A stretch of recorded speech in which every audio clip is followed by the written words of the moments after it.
Motion Media muli balungi bamikwana abagyekumira kate muba mukimanyi Jets Love nzimba nyingiddewo okubeera nga ate abantu be mutusaba abantu be mwagala okulaba bokka be tubaletewa n'oka ku Motion Media. Munnange olomooza being a promoter is for the week. Kakati n'olwaleero ku pano ndina omu ku baali ba promoter ab'amaanyi. Munnange ne wolaba ndi humble bwe nti bya nnaku temuli yadde essanyu. Ndina omu ku baali ba promoter ab'amaanyi ate nga tugenda kubeera nga twogerako ku nsonga ezimu ze mwandyetaaza okutegeera kuba mubadde nga mumutubuuza ti munnange Jemo Promotions yabulirawa kati n'olwaleero gwe ndi naye katusooke tubeere nga ate abeeyanjulira tulyoke tugende mu maaso mpola mpola. Omukulu Jemo Promotions sooka obuuze ku balabi ba Motion Media. Abatulaba ku Motion Media amanya gange yenze bya Mukama James ag'obuzaale wabula agendongo abasinga bamanyi nga Jemo Promotions. Ni musanyufu nnyo okubeera wano. Jemo Promotions omulabi wo ali eyasoose okulaba sooka omunnyonnyole wanene ekigambo promotion kitegeeza kikubanga abantu abamu bali bayita ba promoter naye ng'ate ekyamazima si ba promoter. Sooka onnyonnyole omulabi wa Motion Media promoter yaba atya era yaani? Promoter oyina okuyitibwa si kweyita nga bino byowulira nti omusumba okubeera munnamawulire okuzaalibwa nga oyina okugaggawala ng'etteeka so oyina okuyitibwa mu bufunze kubanga firude ne ya promotion ngimazeemu emyaka 10 kati so that means it was a God's call. Okay. Newandikubadde nti sitaani yo kyopulaninga sitaani eba ekiraba ge mazima so buli ali eyo yenna amanya nti buli kyopulaninga ekinene sitaani ekiraba. Nga tetunnagenda wala Jemo Promotions sooka otubuulire gy'obadde obulidde wakuba bbanga libadde ddene. Okubula kwange n'okuddamu okulabika tebibadde birungi bibadde biboowe era abaabiwulira mwabiwulira kale abataabiwulira okusookera ddala nsooka kwetondera buli omu oba oli awo field ze twali tukola waliwo abaali banyiiga ate era abamu ne basanyuka bye twali tusanyusa Katonda mulungi nti mwateekako essaala bwe mubanga nti mwabiwulira Katonda yatugjayo munnaaye. Mu kubula kwange nasibibwa emyaka 2 era mukwano gwange ndaba oba naawe yawulira nti siriiwo bakali ebbanga ly'owulidde nga siriiwo mbadde mukomera emyaka 2 era nakaddamu okulabika oba oli awo ku kisa kya Mukama. Kaakati olwo bakutwala mu kkomera nsonga ki ekutwaza mu kkomera? Ekkomera sijja gamba nti mulyewale wabula lyo gye liri nga bw'omanyi nti mu kunoonya ssente kyenkugambye wali nti sitaani bw'obanga oli mu kupulaninga kinene naye beekirengera mu sekita eyo waliwo mukwano gwange emboozi gye nsobola okuwa waliwo mukwano gwange gwe twali twokadanye mu bizinesi kale nenkolamu slight mistake ne tugenda mu bintu by'okuwoza mu kooti kati ate mu kooti musajja wattu nali siyina musango gwonna gwe nali nkoze mu bulamu bwange wadde okubba ekikajjo kya neighbor. Jemo tukolera bantu mazima tewabba ku sukaali ewaffe teyaliiyo era nze sukaali munywedde bukulu. Kale olwo mukwano gwakulyamu olukwe?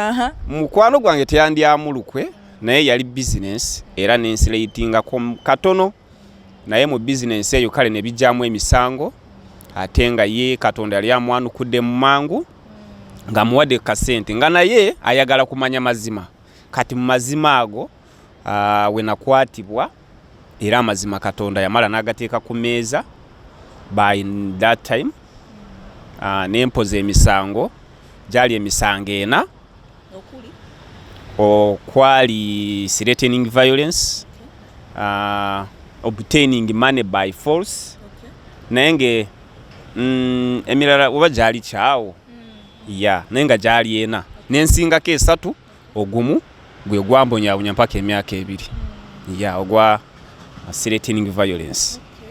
Kati mu process eyo nga akasente katambula.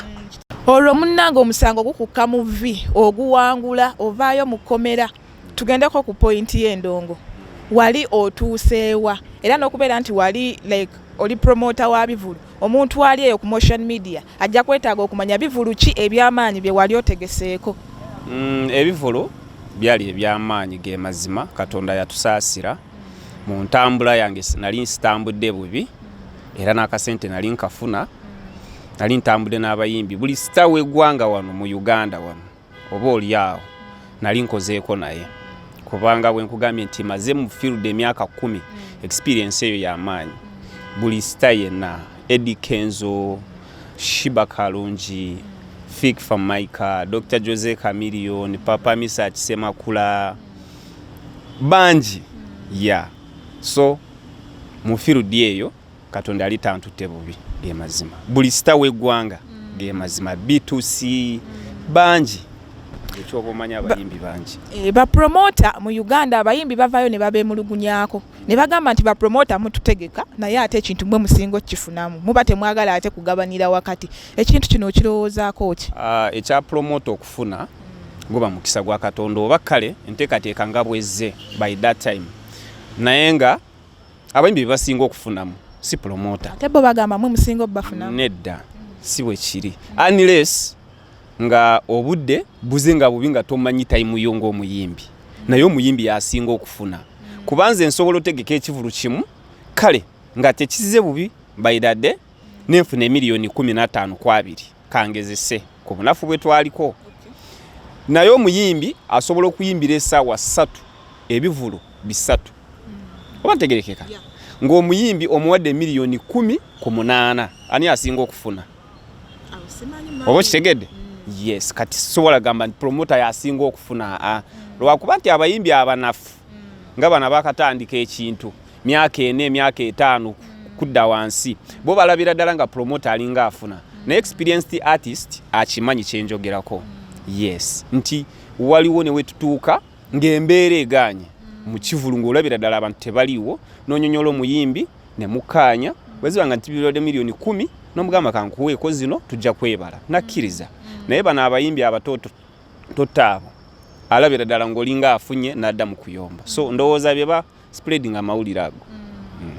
Omanyi mu music industry eno gwe ngajjemu promotions abayimbi abasinga bavaayo ne bagamba nti ate kinene ekintu muba bookinga ne mutabawa ssente zaabwe bw'obanga kituufu olinayo omuyimbi oyo gwe wa bookinga n'otamuwa ssente ze olowooza si kyekimu kubeera ku bintu bye tuyinza okugamba nti kyekyakuviirako beera nti ogwa bwe kituufu bwe kiba nga kituufu gyali tukolera bantu nedda by God's grace field eno nga bwe ngitambuziza era osobola okukyazaayo omuyimbi omu kwabo oba bonna abamanyi kubanga feesi yange eno sibadde mu mawulire nnyo bamanyi linnya yes bamanyi linnya ne feesi yange nze musajja abadde omulokole mu ndongo ne bwogenda n'obuuza omuyimbi omu kw'omu n'omugamba ono omuvubuka yagambye akumanyi oba mwali mukozeeko naye genda obuze Chris Evans ajja kunyonyola genda obuze Betty Mpologomo kankuwa abayimbi abangwa b'okutuukirira genda obuze ba managers Ray G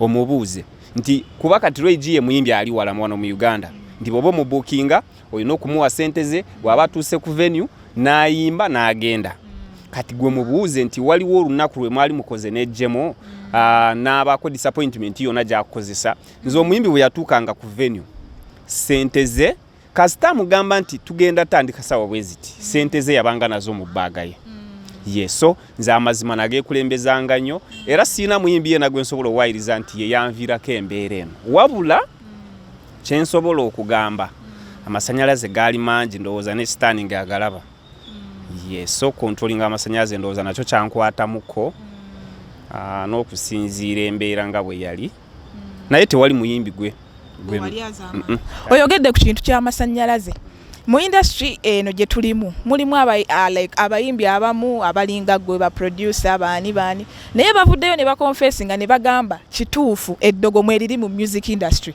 gwe olowooza kiki kituufu mwekwatamu oba nedda kaakati tewaliyo gwe baloga nga taloga ntegerekeka so nze logo yange by then yali Praise God promotion kati Praise God nga tesobola kuvaayo ate edde mu kuloga kati ate logo oba ogikyusizza. Praise God mu kunyonyola nti erinnya ly'omutonzi lugulumizibwe. Si bwe kiri kubanga ffe tuva mu famire ng'az'amaziga mangi era ne wano ne bwe banandaba newandikubadde nti siri bulungi naye era bajja kwewuunya. Ow'ekika bw'anaalaba vidiyo eno oba n'alaba nga nti ndi wano ku social media agamba nedda si y'oyo gwe tumanyi oyo mulala.